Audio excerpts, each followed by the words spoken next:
In summary, challenged by adversity or prosperity does not define people. The global problems of hunger and poverty are not solved by retiring or retreating or standing on sidelines. As I said in the last Friday khutbah a couple days ago, that really a true witness is not somebody who is watching from the sidelines. If you want to play the role of a true witness, true eyewitness, it means that you are present in all your dimensions. You see, you hear, you feel, you think, you act. And this is why I said, I bear witness, therefore I exist. Because I am present in all my dimensions as an eyewitness, as shahid. And Muhammad ﷺ was asked to be shahid before he can warn people or bring them good tidings. Before he is Bashir and Nadir, he is shahid. Inna arsalnaka shahidan wa mubashiran wa nadira. So we cannot solve these issues by being on the sideline. Okay? They are our ascents and obstacles. Again, this is where we saw a change. Yes, who is poor is facing the obstacle of poverty. Quran is saying, not only them, your obstacle as the one who have is more than the obstacle of the one who does not have. Who needs more freedom of his own obstacles? Who needs to ascend? Who needs to scale the ascent more? The one who has. This is where we saw really the change in the paradigm. We scale our ascents by helping others scale their ascents. By accepting this as our civic responsibility, we are raising the concept of religion to the highest level of understanding in our daily life. Make sense? So these are the new paradigms. And I'm sure there are more. But at least this is where the community was put on this new track. To be like the prophets, the most sensitive to the concern of the people really around you. And I always say that the success of the prophets has been because they were the most people to understand the problems of their community and own them. They own. They are not saying this is your problem. It's not saying these are our kids. These are our people. How many times you read in Quran? إذ قال لهم أخوهم نوح ألا تتقون إذ قال لهم أخوهم لوط ألا أخوهم, their brother. By the way, Lut was not from that part of the world. He was an immigrant, but still, Quran is referring to him as the brother of this even new community. You see, so it's very telling. What does that really mean? When I'm saying, I am your brother, these are my kids, your kids are my kids, meaning that I am owning your problem. Unless we own the problem, we will not be concerned about it or do something about it. And this is where they succeeded, by owning the problem of their societies and seize the moment to change the status quo. What is Jahiliyyah that Muhammad ﷺ was facing? It's not like people, they don't know how to read and write. There were people who knew how to read and write. It has nothing to do with that. Because they had problems, social problems, mainly exploiting the weak in the society, marginalizing the poor, the hungry, the homeless, the slave, women. I mean, all these were the problems. This is where we have to focus. Now, we need to focus on my problem and my time and approach them using the structure of knowledge of my time. But I can learn from previous experiences and extract from them the lessons and the morals that will help me to make a change in my own time.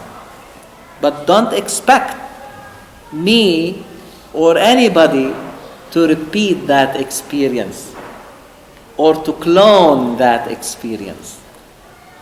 You have to decide on your own problems how to be really solved. No solution will come from outside. So what did the wars do? Did it solve really the main problems? Even today's problem, even today's, okay, or the wars that we have witnessed in our own life. I'm not talking about the one, no, because we know what is going on. Have they really united the people? Have they solved their problems of hunger and poor governing and all these things? Yes, in fact, it's making them even worse. I don't believe that it really solves problems. It may protect. Okay, it may deter those who may really want to disrupt really or disturb societies.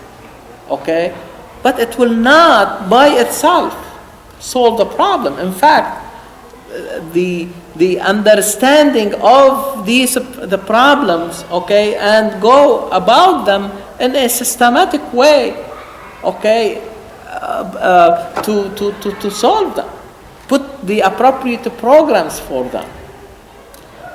But if you come with the idea of interest and power, how is it going really? Where these are not compatible with caring and sharing and you see what and sacrificing and giving, and they are not compatible with them. The word ma'un is very beautiful because it means the least amount of need or help. They are not capable. They showing, this is what Quran is saying. They are praying, but their prayer, it seems, is just a way of showing off. But that prayer is not leading them even to present the least amount of help to the people around them. What does that really mean? That did not understand. This is the disconnect that really was behind all the discussions that we have this year. Is that like people are always asking this question: why? Okay, people are praying and fasting and everything, but why they are not involved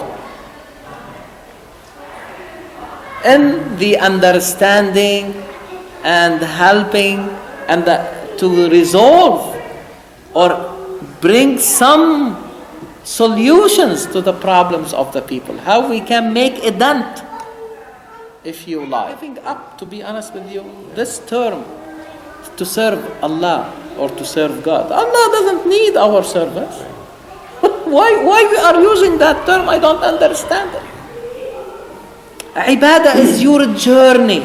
How you make prayer, for example, is a form of ibadah that will pave the way towards Allah.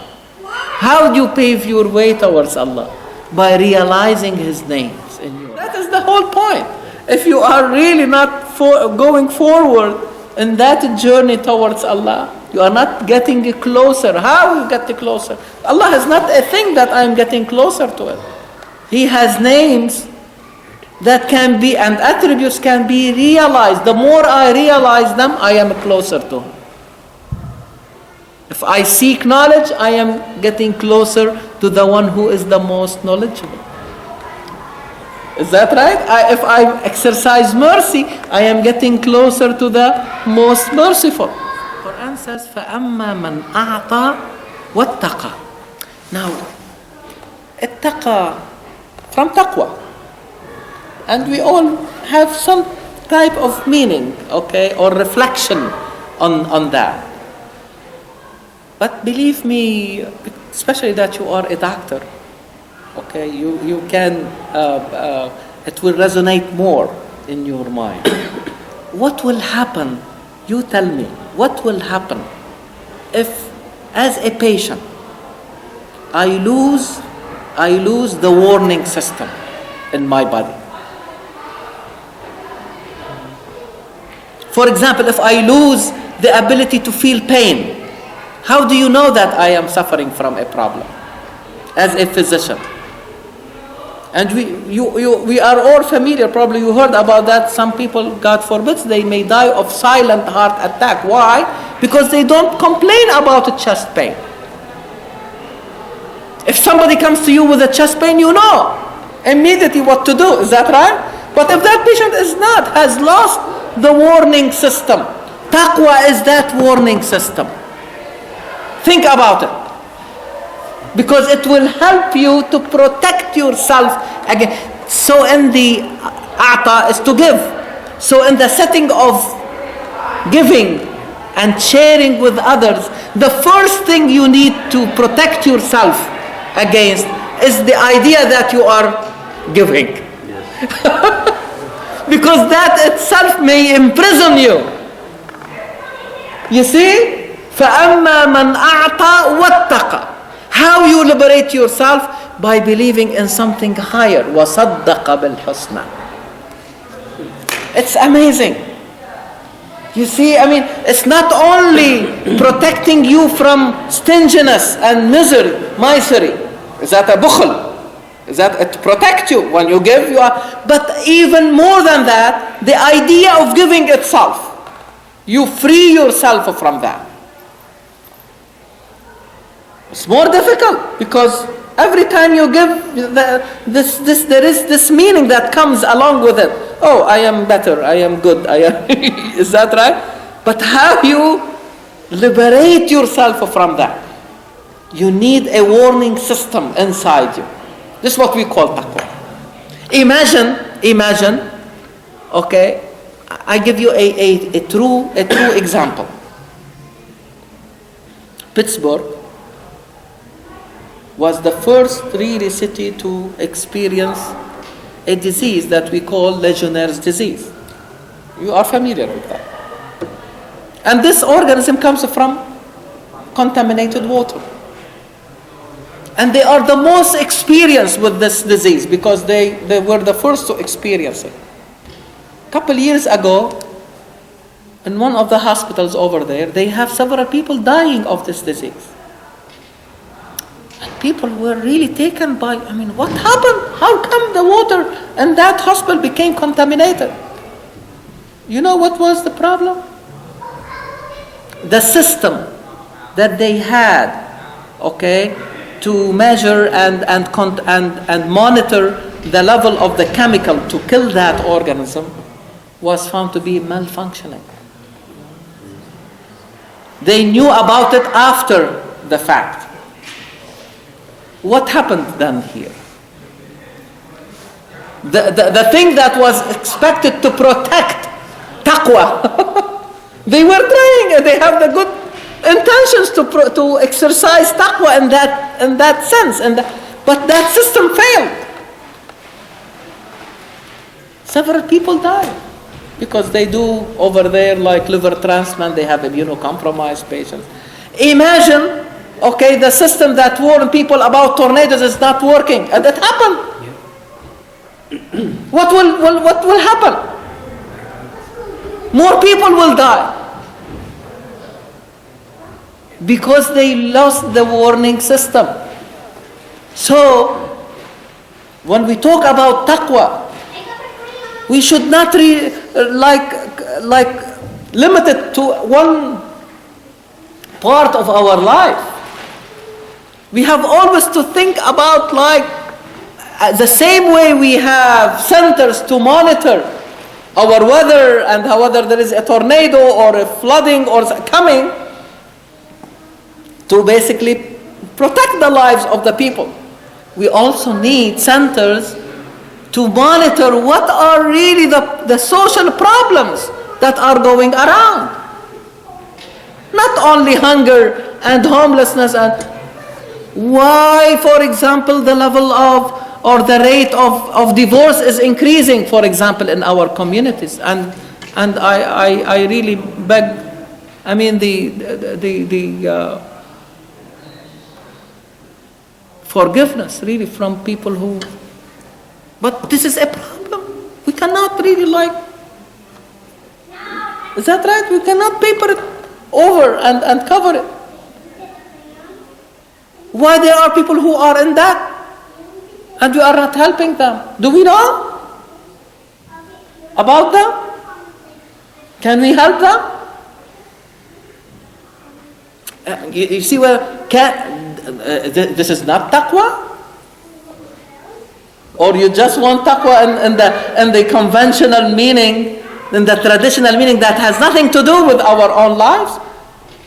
Quran is saying, وَإِذَا قِيلَ لَهُمُ اتَّقُوا. Listen, wallahi. وَإِذَا قِيلَ لَهُمُ اتَّقُوا مَا بَيْنَ أَيْدِيكُمْ وَمَا خَلْفَكُمْ لَعَلَّكُمْ تُرْحَمُونَ. What is that? Quran is saying if you tell them, exercise taqwa, protect yourself from what is happening, what happened in the past, and what is maybe happening in the future. In other words, you need centers to monitor and probably predict what is maybe happening in the future, not only what is present or what is happening at the present time or what happened before. تَقُوا مَا بَيْنَ أَيْدِيكُمْ وَمَا خَلْفَكُمْ. What is going to happen and what happened before you. This is what I call social taqwa. You see what I mean? Yes, please. Why Quran always saying, لَقَدْ كَانَ لَكُمْ فِي رَسُولِ اللَّهِ أُسْوَةٌ حَسَنَةٌ? Why? That you will find in the Prophet a role model. Is that right? Why? He's a human being. He is not an angel. Is he an angel? No, he spent all his life proving to the people that I am a human being like you. قُلْ إِنَّمَا أَنَا بَشَرٌ مِثْلُكُمْ. The only difference, يُوحَى إِلَيْ. I am in a state that I can receive the message, the divine message.